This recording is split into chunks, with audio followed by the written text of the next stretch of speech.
ng kanilang masarap na shawarma. Parang kanilang nagsasarapan ng mga pagkain. Look at this, mga kabadis at mga kamukbangers. At ngayon nga ay magmumukbang na naman tayo as usual.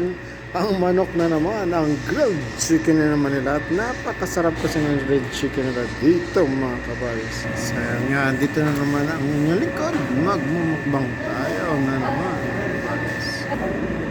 So, andito na mga kabalis. That's it. So, naghugas na tayo ng kamay ha. Sa mga basher ko dyan. Hugas tayo ng kamay. So, ito ano natin. Nihaw na chili. Nihaw na kamatis. At syempre, ito napaka sarap na kanilang parang mag-inasal style. Pero Arabic style siya. So, let's it mga kabalis. Napakalambot mga kabalis na chicken. Ayan siya. Init. So, let's it mga kabalis.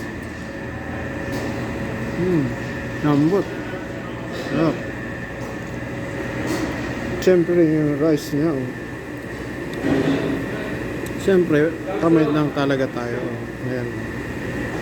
Kain tayo mga kabalis. That's it. Bye! Hanggang sa susunod na namang makikimukbang.